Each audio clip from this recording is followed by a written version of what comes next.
Welcome to Turmeric and Tequila with your host, Kristen Olson. Questioning a better way, one gracefully disruptive conversation at a time.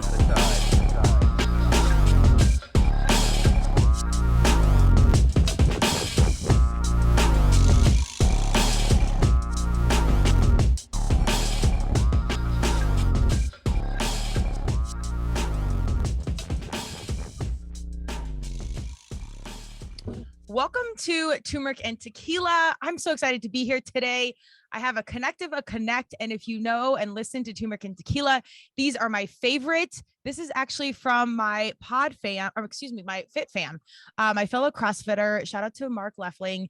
I love when he's at the gym because we always are, when it's business time and it's 3, 2, 1, go, we go hard, but usually we're like joking around and things aren't too serious prior to that point. So I enjoy when Mark's around. So when Mark and I were talking, he's like, you got to interview my girlfriend, get her on your podcast. She's had this amazing journey. So I'm excited to welcome Vicki Severson to the TNT mic. Vicki, welcome. Hi, thanks for having me. I'm super stoked to be here. I was checking out your podcast and I love your whole mission, everything that I've heard about you. And so I'm definitely honored to be here.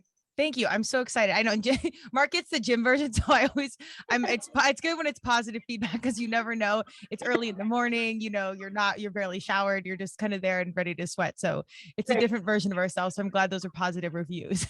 Absolutely. Definitely. He had a lot of great things to say about the podcast and you, and just thought that we would totally get it off. So I'm excited. I love it. Yes. Well, on that note, I want to jump in with Vicki's background. I don't usually read a ton, but I want to just because she covers so many boxes, and we're just going to jump right in with her journey. But she's deeply passionate about women and single moms. This podcast is going to be called Dear Single Moms. But without further ado, I'm just going to give you the background because it's so deeply impressive. Vicki was a teen mom who turned her tragedy into triumph and took on the world to create her own path. This path has been an eclectic one. Vicki's experience runs from banking to being an EMT, a journalist, a model, a sports radio personality, a paranormal investigator, and a tornado chaser, but most importantly, a mom. Currently, Vicki is a successful business owner and founder of Buckshot Media. Vicki produces a reality show for the Sportsman Channel with names such as Duck Dynasty and Black Rifle Coffee, collaborating on social media and television episodes. Vicki's goal is to hire a team of single moms to run her company, Buckshot Media, in order to show them their worth and capabilities and give them the foundation to chase their dreams. Vicki is also a survivor of domestic violence and is writing a course to help women escape abusive relationships and rebuild their lives from scratch as she has on her multiple occasions. I want to show all of these women who don't see their worth that you can build from a pile of ash. You can have nothing and make something beautiful and successful when you believe there are no limits. Vicki, powerful words. I want so many angles to start on here, but why don't you just give us like kind of the beginning in your longer bio you sent to me? You had like this pivot point when you were looking down at your baby girl and you were leaving the hospital. Definitely. So I remember sitting there. They wheeled in my little girl who had just been born. I had just turned 18 2 weeks prior. And so they wheeled her in the room, and I was sitting there by myself, and I was watching all these other families, and they were, packing up their babies to take home, and it was mom and dad. And I wanted to feel like a victim. Mm-hmm. That was my first reaction, was to feel like, oh, poor me and poor Kimberly, my little baby girl. I have none of this to offer her. But something switched in me in that moment. I feel like we have a point in life where we hit and we either bounce up or we don't go anywhere. And at that point, I bounced up, and I picked her up and I said, we will not be victims just because I'm a teen mom, just because I'm a single mom. That doesn't mean that I can't still give you the life that you deserve. And so in that moment, I decided that there would be no victim mentality. There would be no limitations. And so that was sort of my mindset from that point on, as far as I wanted her to be able to grow up and be proud of her mom. That's pretty amazing. I'm very big into personal evolution. I've done lots with life coaching and therapists and like you name it. I'm very into like human optimization in general, physically, mentally. And we're Sure. kind of like this evolving work in progress. But to even have an awareness of victim mentality as a 17, 18-year-old is pretty remarkable. Did you have some like mindset training, or was this just like innately something in you, or like where, like, because victim mentality, I think I learned that, you know, in my 30s of understanding what's going on. Like these are really evolved conversations for a young person. Well, thank you. Certainly I didn't have a name for it. I was, I didn't have any type of therapy or anything like that at that point.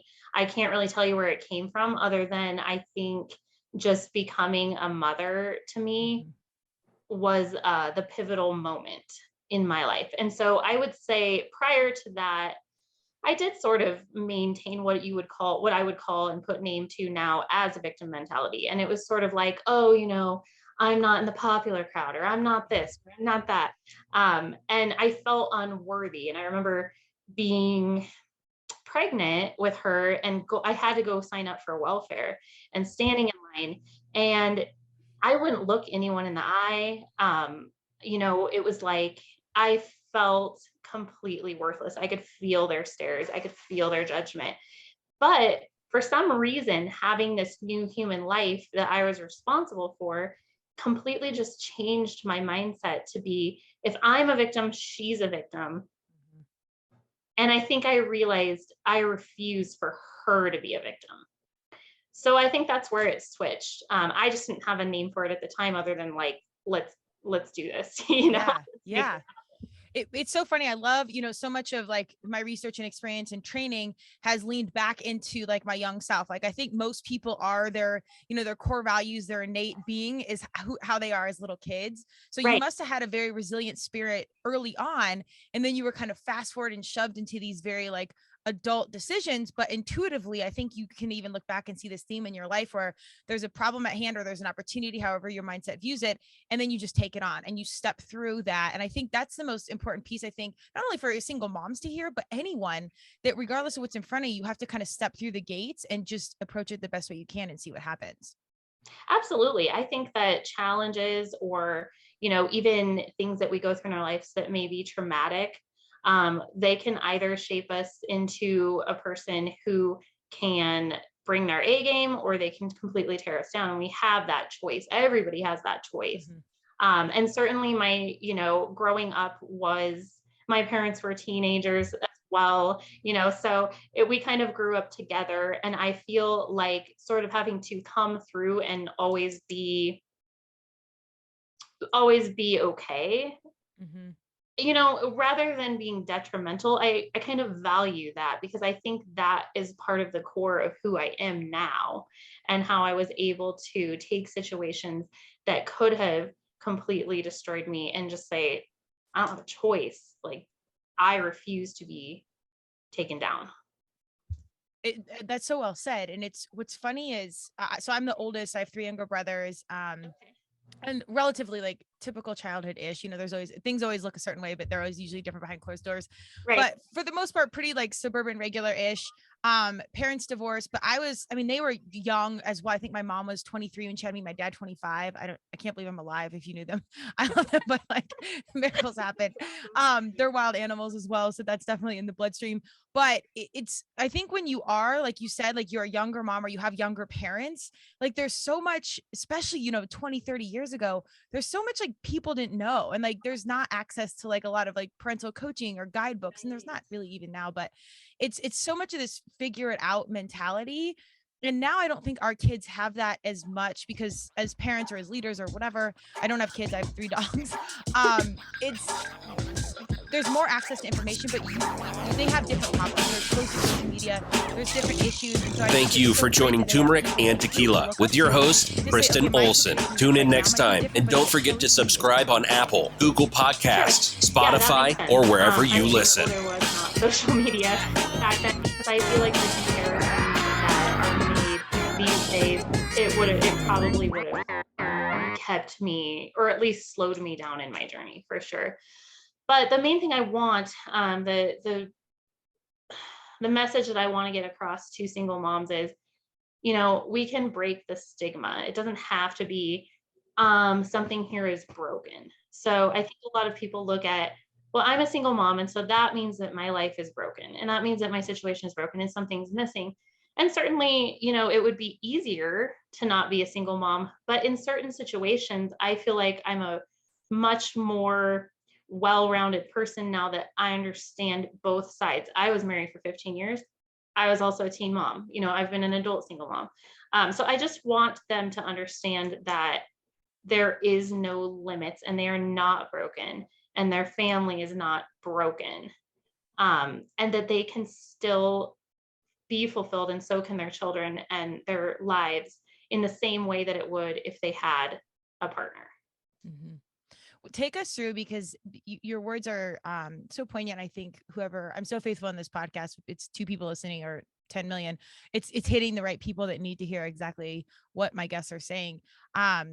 So what's so great about your journey is like your words are completely exemplified by your journey. So take us a little bit more through so you're pregnant, you have your baby, Kimberly, and you get right into banking. And again, this is like first or second step, I should say, after having kiddo and making a choice to step away from victim mentality, but to take on the banking industry and work your way up through there. Like, give us a little bit of process of like that journey, because I think some of those first steps are the hardest. Absolutely. So, in high school, I was kind of a screw off. I got, bad grades, didn't go to class, all that sort of thing. And so I had sort of what you would call imposter syndrome. It was like, I'm not good enough to be something cool, to be something awesome or successful. But I think once I had her, like I said, I put a lot of value on who do I want her to see her mom as, and who do I want her to see herself as. And so I got a break. I got a job with Wells Fargo when I was 18. And I just felt like, this is my big break. This is it. I have to make this work. And I remember some friends of mine getting ready for prom, and it just, the contrast was so funny, because, they're worried about what dress they're going to wear and what their date is. And I'm like, well, I've got to figure out if, what employees I'm going to schedule on Monday or whatever. Yeah. So I worked my way up to be a branch manager. As a branch manager when I was 22. I faced a lot of pushback on that. It was hard to have people my age now, in their 40s or 50s, who were my employees. It was a hard time for them to be respectful and that sort of thing. So it certainly wasn't a easy journey. And I did have to prove myself, but I think it's sort of like the gym, right? You start out, you're a little bit weak, right? You haven't built up this strength yet. And then after a while, you get to a point where it just comes naturally. And so I think it was the same for me. I had to go through this process to kind of shape myself into someone who demands respect, who demands more for my life and more for my daughter's life. So at first it was like, oh, I'm apologizing for being me, and I'm apologizing that I'm 22 and I'm your boss. And after a while it was like, yeah, F you. Together, because this is who I am, and I'm not apologizing for it anymore. And I think that was a big turning point for me as well, was just embracing myself and who I am and making no reservations about it. Again, like huge life skills. And people have to keep in mind, this is 20, 30 years ago. Women have battled their way up in the ranks now, but we still see pay inequality, all things happening. 30 years ago, as a 22-year-old in a male-dominated industry, you were put on point to blaze trail literally from like 0 years old. Like, these are really early things, and like early adult conversations that on my podcast, I say God, universe, Madonna, whatever you believe, are like, they're lining you up for like bigger things very early on. So you get through banking industry. What point did EMT, when did we switch over to like more medical and the passion driven of EMT and all that situation? Honestly, that was kind of a turning point in my life. So I was married for 15 years and got divorced. I had 2 other children with my husband. And so once we got divorced, my oldest daughter, Kimberly, I had homeschooled my kids for about 8 years. And so she graduated early, went to college, met her now husband. And so she actually moved out of the house when she was 16. Oh, wow. Okay. She was just like ready to go. And so I was left kind of like, well, now what?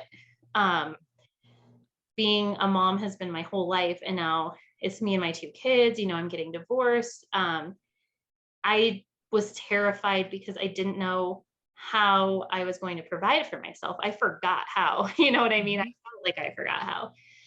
And I also realized that I had a lot of residual trauma and damage from my earlier experience with being a teen mom and with being left on my knees in the driveway, begging, this boy not to leave me.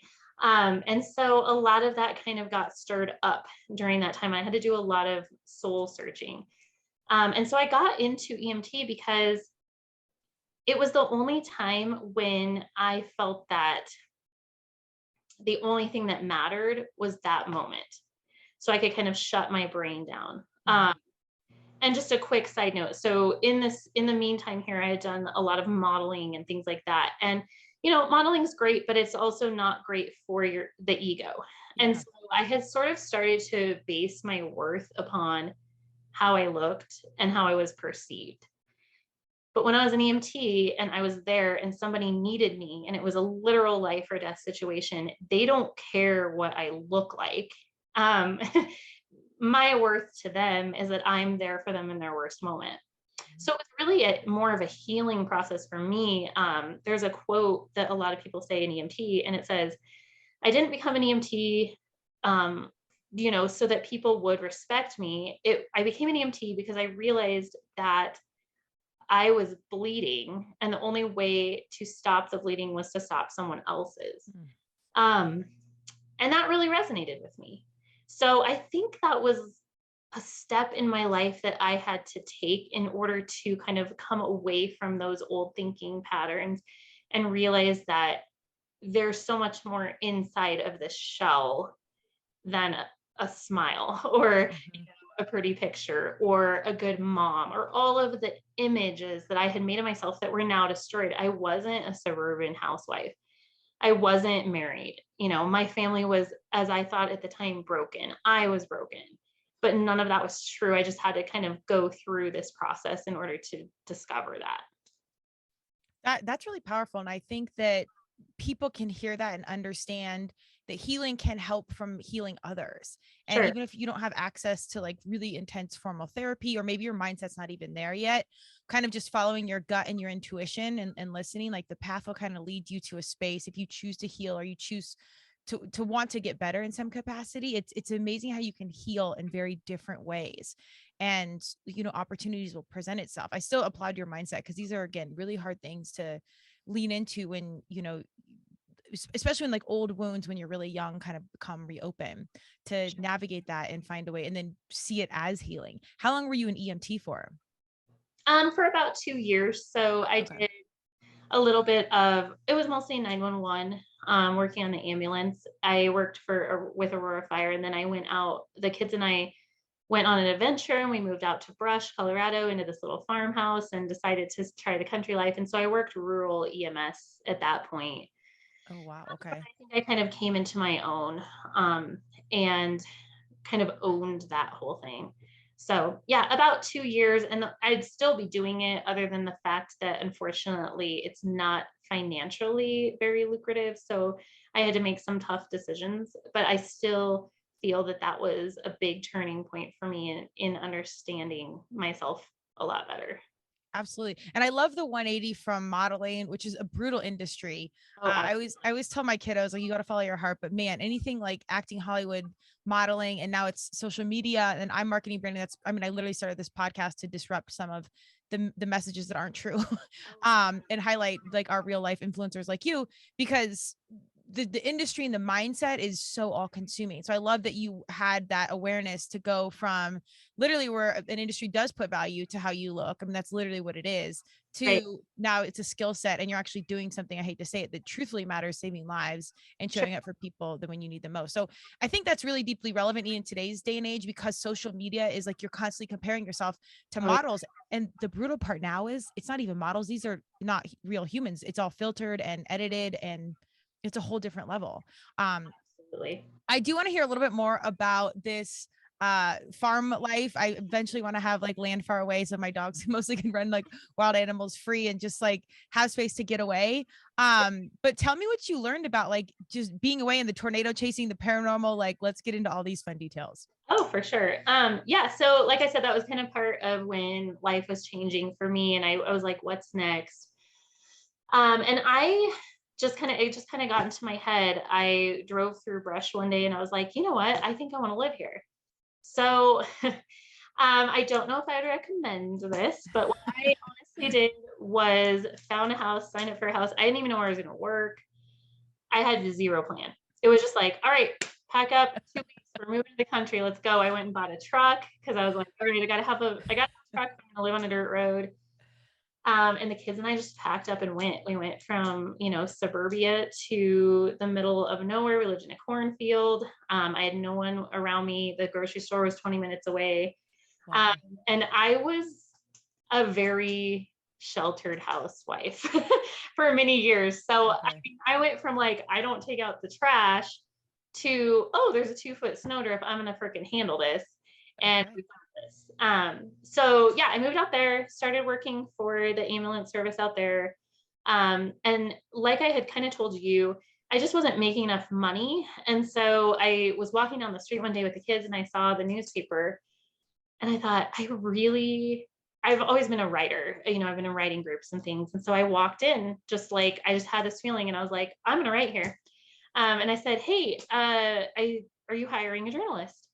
And they said, well, we actually are. Do you have a degree? Where did you go to school? And I said, I'm a high school dropout. I had my GED, but I am a great writer. And they kind of laughed me off. And they said, well, you have to have a degree. And I said, well, here's the thing is I've gotten this far in life without a degree. So I said, here's a challenge for you. Give me the title of a news story. I'll teach myself how to write AP style. I will find a story that fits the title. And if you publish it, you have to hire me. And so their editor, Bob, who became a good friend of mine later, he said, okay, here you go. And so he said, homeless for the holidays, have fun. It's due on Friday. And so I went and sat in the park. I was really stoked because I'm really all about like helping homeless and understanding that they're like kind of dehumanized. And so I went and sat in the park. I met this man. His name was Floyd. We had a conversation and realized that he was actually this brilliant man who had made amazing accomplishments in his life. But like many of us, he had, 2, 3, 4, 5 things happen in a row that had landed him in this position. And so I wrote a story on him. And the story ended up being the cover story for the newspaper. And they hired me. So I ended up I'd work half the week. So I'd work 72 hours EMS. And then the rest of the week I would work for the newspaper. So it was kind of and it was really fun because I got to bring the kids with me for a lot of the news stories. And quick fun story, we were driving down the highway or down the road one day and we saw a car accident. So I pulled over and I was like, oh, I'm going to go help, And so I start running over to help and the kids roll down the window and they're like, Mom, you're the news. And I was like, oh yeah, I am the news. I'm like, do I help or take a picture? I don't know what to do. So it's kind of fun. But the kids and I to learn how to be independent and to kind of become the three amigos, like it's us against the world and we can kind of handle anything together. So that was a very fun experience for me. That's where I got in the tornado chasing. I wrote a section called A Day in the Life, so to follow people with really fun jobs and write about it. And I went with a tornado chaser. And so I started chasing tornadoes. And that summer we had 3 that hit brush in one day. Wow. And so I went out and chased them and kind of got caught in it. And it was like, I thought I might die, but it was the coolest feeling ever. I kind of got addicted to it. So that's a quick synopsis of all of that. Wow. Well, I mean, as challenging as things are, at minimum, you can say things have not been boring. Like, no. what a ride. Okay, so we're in brush. We've got all these eclectic things. I'm really curious, just on a quick note, tell me about the paranormal situation. Was this in brush as well? Okay, so I was watching Ghost Hunters one night and I was like, hey, that looks kind of fun. And so I started doing it just like amateur. We would like go just find an old abandoned place and try it. And so I saw it. Fast forward a couple years down the road, I'm back here in town. working in marketing, and I'm scrolling through Facebook one day and I see that this paranormal team is hiring, and I was like, why the heck not? So I applied for the position and they hired me. And so I just randomly started doing it, just as kind of like a passion project, or I guess not a passion project, but just something fun that I like doing on the side. And so, yeah, that's kind of how I got into that. And that's been my mindset ever since I, started trying all of these different things, was how can I make a career out of things that set me on fire? And that was just part of it. And that's what we need right now. When we talk about mental health of our world and happiness, I think it all kind of comes back to like identifying our own core values, what we actually care about, and then living amongst those and doing what we want to do, and not this, 9 to 5 or this prescribed life that we think we needed to have. And it's ironic that back in the day, your view was like all the things I don't have, but now in reflection, I would look at it and think like, oh my God, look at all this freedom you did have and all these things you experienced versus like being, married for 40 years, doing one job that you didn't love. Like it's all about that perspective. And from my perspective, I feel like you've had these extraordinary opportunities and lived like an experienced life. Absolutely. I think that's true. And I don't want to make it sound like it was easy, because it certainly wasn't. There was a lot of moments of what did I do? And because it was my choice to get divorced, because I knew I wasn't fulfilled and I was not living up to my purpose. But that carries with it a lot of guilt. So certainly there was a lot of dark days in there.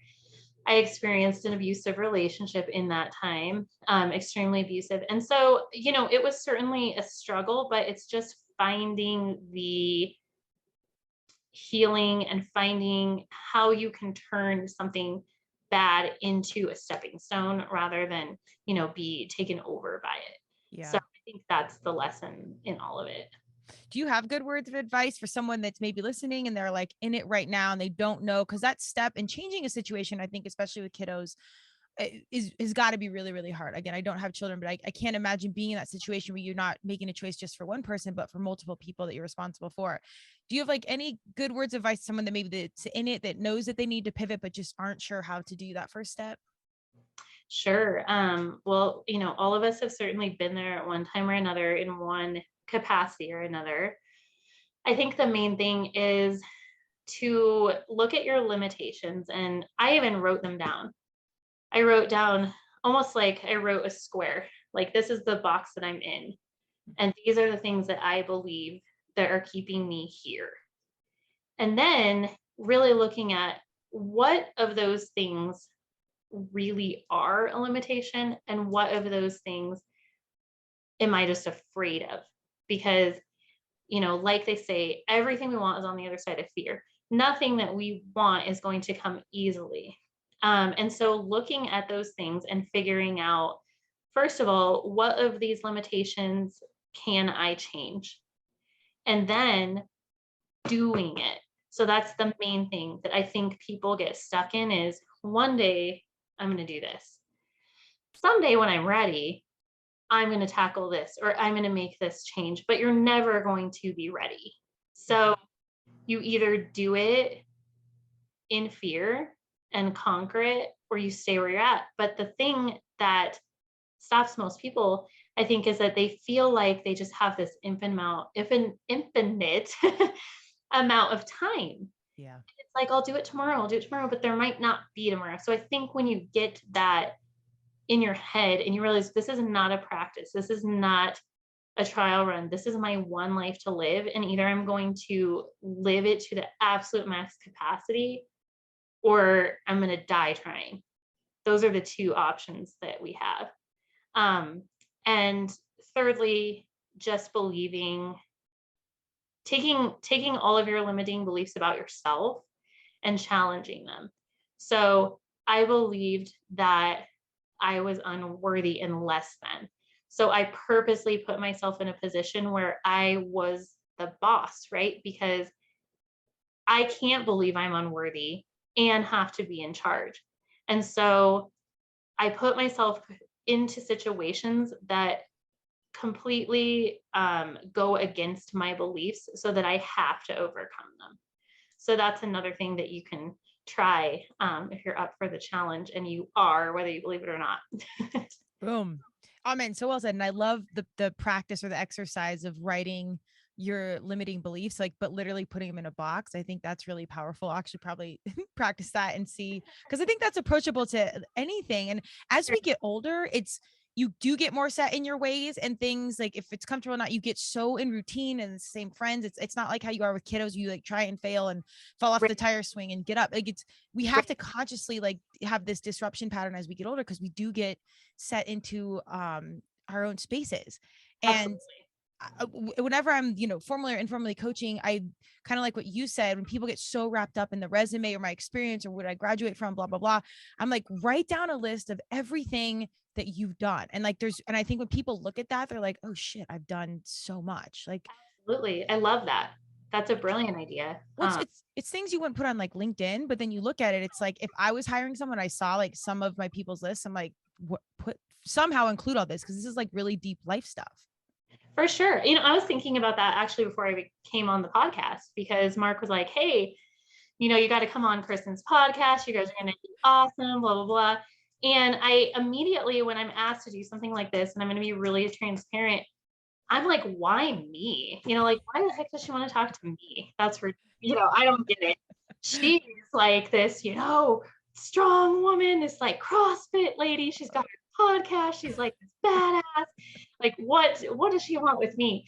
And so I have to psych myself out by doing just what you said is, like at my desk, I've got on the wall all of these accomplishments I've made. And I write myself little things like, hey, by the way, you did this or you did that.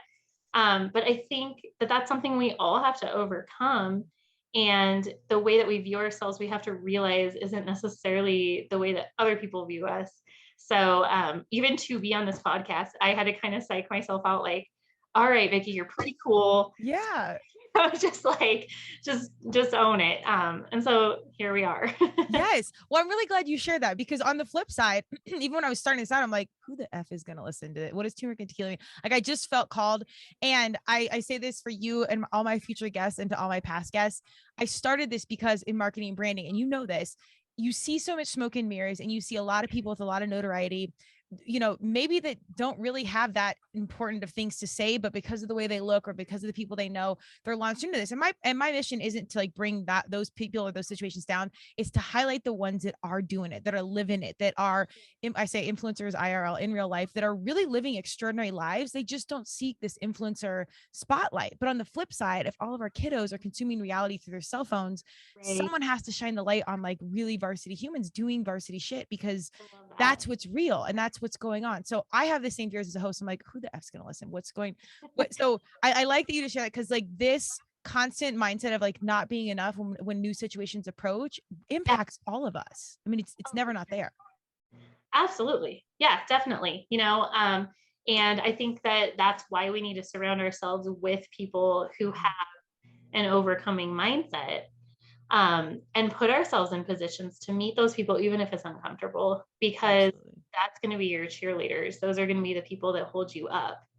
It's easy to surround ourselves with people who have limiting beliefs, who are in a negative mindset, because it doesn't cause us to level up. But, getting to know people like you, when I'm checking out your podcast, I'm like, she's this beautiful blonde that has like this amazing podcast, and easily I could have been like, oh, whatever, I'm not going to talk to her, but instead I'm like, I want to be around people who are smarter than me. I want to be around people who are more successful than me. Even people who, this is something interesting, but I look at people who I might be jealous of or who I might dislike. And that's not you at all. But, I take people who I'm like, normally we would be like this, this chick, she thinks she's so cool. But I try to get to know those people because there's a reason that I'm triggered by them. And part of it is that they have something I don't, and maybe I can learn from them. Mm-hmm. So that's one thing that I try to do is I try to look at people that I might be kind of jealous of, or I might be kind of intimidated by, or whatever. And rather than write them off or try to put up my walls and be negative about them, it's like, okay, teach me something that that maybe I don't know, and we can be friends, And that's so powerful. best friends of women that I first meet and I'm like, oh, and then now it's like, they're a totally different, amazing human than and I've learned and grown so much from knowing them. Oh, I love that so much. And that's such an important conversation, especially amongst women, because I'm really powerful about disrupting the narrative that, women are catty or we're against each other or blah, blah, blah. Because most of the time society has put us like, that is very much a prescribed reality. Like you see Mean Girls and all these things, like Right. it's women versus women. And that's really how we are set up. And like the conversation is like, it's all competition about to us getting a man or whatever. And Right. like, there's so much from society to unpack. So I love when I see women helping women and really having that awareness, because anytime you do feel that jealous or envy, and I'm reading Brene Brown's Atlas of the Heart right now, she talks about like those terms. Yeah, you would love it. I really recommend it. I'm not a good reader, so it's taking me forever, but I strategically like gave a book to each of my best friends, and like we're reading it together, so it holds me accountable. But it's really good practice to like understanding, like if I feel something, that's personal intel of like my own insecurity or my own imposter syndrome or whatever. Like let's lean into that. And what you do is so fabulous of like leaning in, understanding, because you might miss out on like some of the best friends of your life or boyfriends or relationships are like really important things that are meaningful. Oh, for sure. I think, the way that a lot of us navigate life is like, well, I'm triggered by this person or this situation. So that means something's wrong with them. That means something's wrong with that. No, that means something's wrong with me. Yeah. I haven't faced yet. Maybe not wrong with me, but there's some growth and a growth opportunity that I have.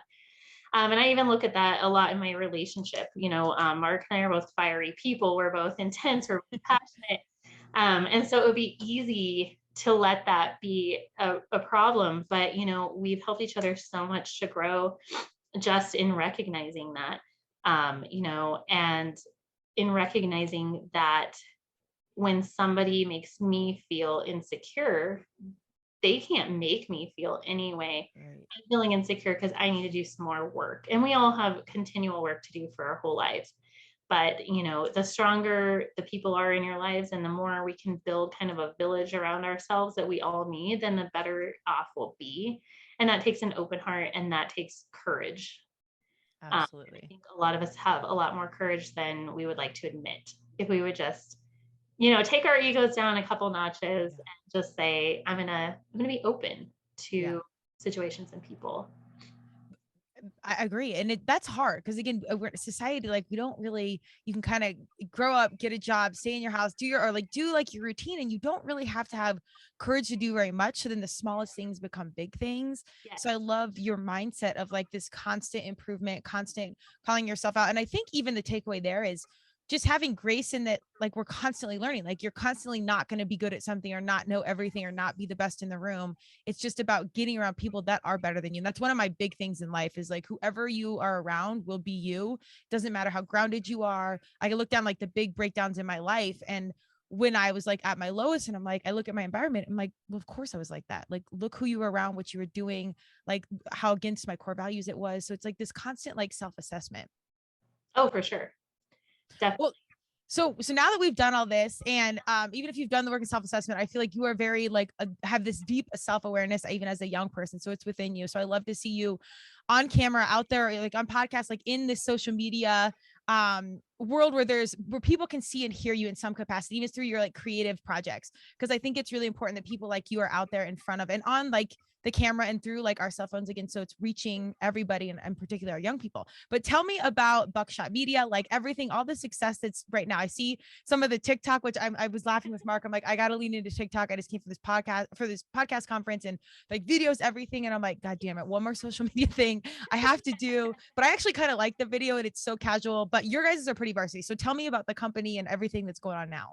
Yeah, for sure. So Buckshot Media, I kind of started from ground zero. So I won't go into it, but I've had several times in my life that I've had to start from scratch. And very recently, in about the last year, I found myself in a situation where I was starting from scratch again. So we're talking ground zero, zero money in the bank, no job, no idea what the heck I was going to do. And I was sitting there and I said, I'm going to revamp my marketing company to be representative of who I am. And I think that's what was stopping me was I was trying to do marketing for things that I don't believe in, for things that I can't get on board with. And I said, okay, so I'm going to make this outdoor marketing company and it's like do or die, sink or swim. This is it. So I came up with Buckshot Media. I started reaching out to outdoor brands that I felt were way out of my league because I figured, why not?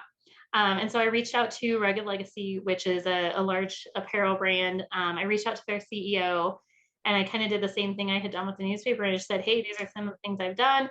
This is me. Hire me. And he called me up at 5 a.m. one day. He lives in Spain. He said, get on the phone in an hour. I got on the phone, and then I was their brand manager later that day. So that's what got me started with that.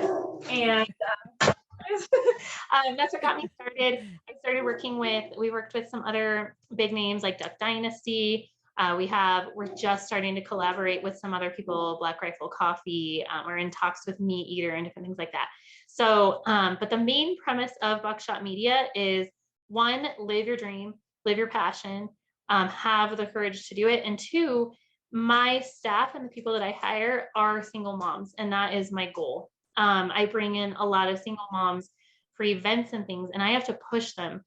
We have to get up on stage with bands and get on the microphone in front of big crowds and rile the crowd up. And they're like, oh my gosh, I can't do that. You're going to do it, right?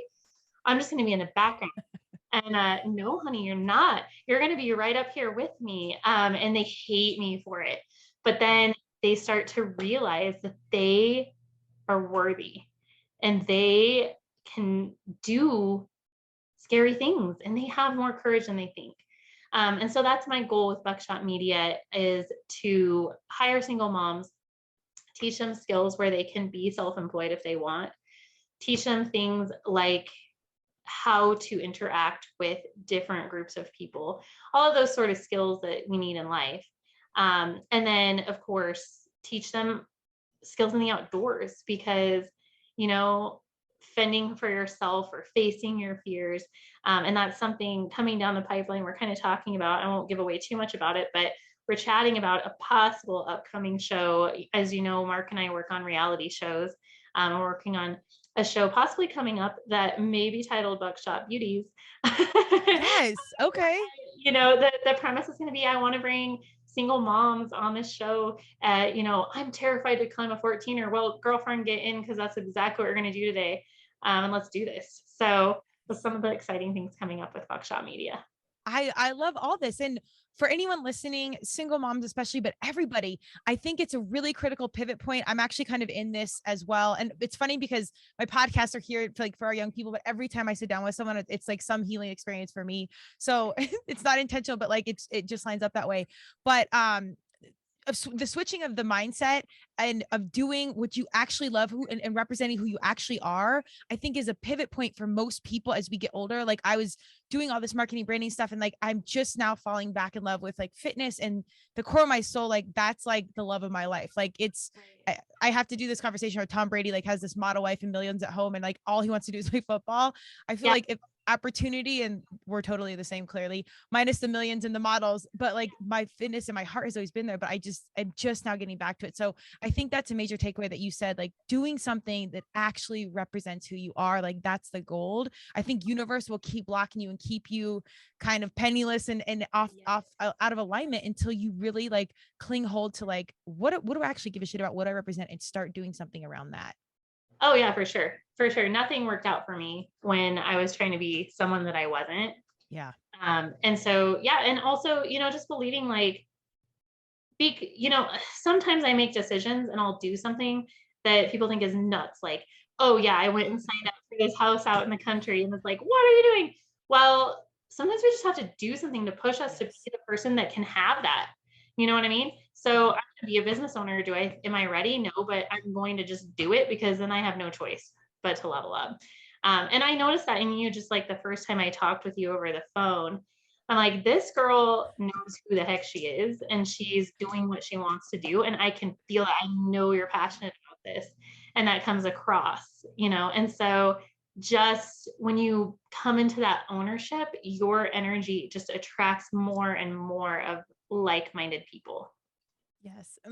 Thank you. I really appreciate that, because there's so many days where you are questioning things, even you're firm in your beliefs. It's constantly putting yourself out there is really hard, dating or business or whatever. It's just this constant breakdown, breakthrough. In that practice, you get better at it, but you're never great at it. And that's good, because then you're constantly evolving, but it's really hard to be out there, and it's hard to figure it out. Like it took me a lot of time, and I'm still figuring out like to find that path. I mean, we're in, I think your 30s, 40s, like it took us this much time to like get into what we should be doing. And also back in the day, I always tell this to my young people, what you're going to be doing might not be a thing yet. There wasn't podcasting when I was in high school. It's like, I want to be a podcaster. I'm going to have, this career. And like sometimes you just have to keep showing up and have these breakdowns, the breakthroughs to like, let the path kind of line itself out.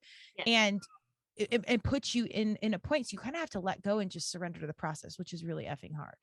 Oh my God. It's so hard. I think everyone's like, oh yeah, life's a journey, and you do this, then you do that, then you do that, then you do that. And then that's how it goes. And it's like, I think people are always waiting to arrive at this point where everything comes together. And it's like, you're never going to arrive at that point. It's an ongoing journey, and each path leads to the next and the next and the next. So I think young people, especially, if it seems like they're starting to realize that. I know my generation was like, okay, you graduate, you go to college, you get married, you get a dog and 2.5 kids, and you do this, and so I'm seeing that in young people. I'm really proud of young people these days, because it seems like they're starting to understand, one, there isn't a norm. There isn't like, you have to be this one thing to be successful, to be deemed successful. And two, life is just an up and down. It's a constant journey. It's not just A to Z. And so I'm really encouraged in seeing that. And I want to continue to encourage young people these days, and especially young women, to embrace the fact that life really is a journey, and it's different for everybody else. It doesn't always have to look the same. Absolutely. Amen. And I have to ask you, because times are changing so fast, I'm assuming, and tell me if I'm wrong, when you say single parents, it's usually like if they chose to be divorced or they were never married, but like it sounds like it's not by choice. But nowadays I have several friends that are choosing, in vitro or sperm donors, like having kids on their own in general. Like, are there two categories of single moms where it's like not by choice, by choice? Like, I'm assuming you want everybody, but has that conversation shifted where it's like, this happened, I didn't know how to do it, versus like, I intentionally chose this path? Certainly not. I intentionally became a single mom the second time around. So I've been a single mom twice, a single mom as a teen, and that certainly was not my choice. But, after I realized that my marriage was not, I was kind of stuck, and I was in limbo, and I would never reach a potential unless I left. And I'm not saying everyone should leave their marriages, but sure. Having the courage to say, I'm making a choice against the easy route. I'm making a choice against what everyone else is doing, and be okay with that. That's the courage that we need to have, and just to own that. And your kids will see that. My kids look back and they're like, wow, Mom, at first we thought you were kind of selfish. We thought, why is she doing this? Why is she making these choices? And now they look back and they say, the person that you are now is unrecognizable to the person that you were when you were married. And so certainly making a choice to be a single parent is no different than being, not having that choice. We have to take the same steps, and we have to have the same amount of courage either way. It's just whether or not we anticipate it coming or not. And I think that's the difference. And I think that's leadership. Like, at any point you have to be the leader that makes a choice that maybe the whole team isn't going to understand quite yet. You've got to make the best choice you can for the team. And if that means taking care of the leader or self-preservation, like that's part of it. So you're a remarkable example of resilience. And I love that you're a strong female. I love that you have young females in your household or have birthed them. But I love to see this ripple effect, and I will make an unsolicited consultation. I think you should do your own reality show and put it out there, maybe in due time. I don't know if you and Mark have talked about that, but like showcasing like the journey, or maybe you do your own podcast. I don't know. I would just love for you to share your story even more, because I think it's just so phenomenal, I think, for our young people, particularly young women, to hear and see it. Well, thank you. Yeah, thanks for that. There's some stuff in the works with that. I'm working on that course to kind of help people that are in abusive situations and things like that to come out on the other side, and being able to work one-on-one with women who might be in that situation, and coaching and things like that. So it's definitely something coming down the pipeline when I can find all of the hours in the day to right. in.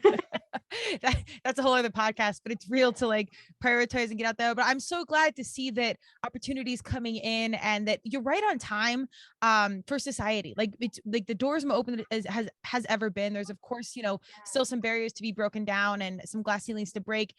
And the beautiful side of social media is accessibility, the ability to reach anyone and everyone. There's massive responsibility with that, but like we're right on time for our varsity humans, our game changers, our trailblazers to really step into the light and show it their way, because there's avenue to do so. So it's an exciting time to be exactly where we're at, to have a voice and to share the journey, because it's never been as open as it has been until right now, like literally with social media, but like also people's mindsets. We've seen so much like disruption, social change and COVID. And it's an exciting time. There's a lot of hard things going on, but it's an exciting time if you can switch your perspective slightly of seeing some of this like major change happening right in front of our eyes. Oh, for sure. I mean, and it's the perfect time for people to share their journeys, and that, a lot of people say, well, I don't want to be, I don't want to put my stuff out there. I just want to like keep my little social media presence. Mm-hmm. And this is my perfect life, but that doesn't do anyone any good, especially yourself. Like, and so, this is the perfect time to share your journey with everybody else and to just own it and be proud of it. The more of us that can be vulnerable and can say, hey, I suck today, this day is horrible. And to be able to reach out. So I would just encourage everybody to utilize the tools that we have in social media rather than to create this perfect image, to open up and just invite in people to be part of your journey, because that's what we all need. Yes. Men. And I can't wait to hear more about this course. So please keep me posted on that. But final question I will ask you, and I ask a lot of my guests, seeing this resilient path and this, kind of crazy journey thus far, would you change any single piece of it? No. Yeah. That sounds nuts. But, I've even thought of some of my worst days and I would relive them again, because I certainly would not be at this point if I hadn't conquered those days. And that's the one thing I'll leave everyone with. If you're in the time period where maybe today is your worst day, maybe yesterday was, maybe tomorrow is, we don't know, but what you believe today, feelings aren't always facts. And it may seem like it's impossible, and it may seem like this is how it's always going to be, but I'm going to promise you it's not. You don't know what's around the bend. And so just keep going, keep your head up, and be open, invite people to walk that path with you that can help you, and believe in yourself, believe that it's going to be okay. I promise you it's going to be okay. There's been many days where I didn't think so, but here we are. So keep going. There you have it. I love feelings aren't always facts. I'm definitely going to write that down. I think that's I have to remind myself that about every hour.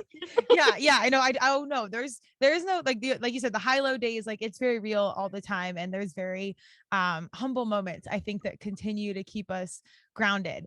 But I'm excited to see the community that starts to follow you, because single moms, but female leaders, people that took an alternative path, which is so many of our young humans at this point. I'm excited to see like the following that grows around you. So I will definitely keep tabs of that. But where do we find you? Hit us with website, social media, anything you want to share. Yeah, absolutely. If you want to see more of my personal journey, you can follow me on Facebook, Vicki Severson. You can just at Vicki Severson.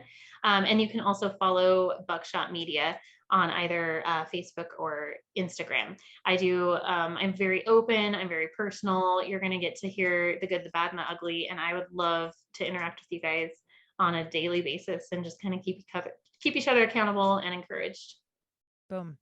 Again, I'm so excited to see where this journey kind of goes. And I really champion your vulnerability and putting it out there and just being so real and honest. It's such a refreshing breath, as you know, in the marketing space, particularly in health and wellness, and, lots of smoke and mirrors. So I'm so glad you're bringing the reality to reality TVs and situations, and just kind of showing it all, because that's what we need. So perhaps in like 6 months or a year or something, we can check back in and see what's new and what's growing. Totally. I would love to. And I'd love to keep up with you and your awesomeness as well. So definitely honored to become a new friend with you. Friend of Turmeric and Tequila, going to be listening to all of your upcoming episodes. So go us, go team. Yes. And everybody everybody out there, just keep on going and do something awesome. I want to hear about it too.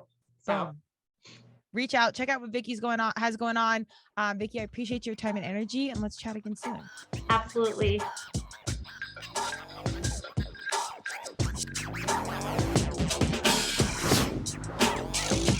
Thank you for joining Turmeric and Tequila with your host, Kristen Olson. Tune in next time, and don't forget to subscribe on Apple, Google Podcasts, Spotify, or wherever you listen.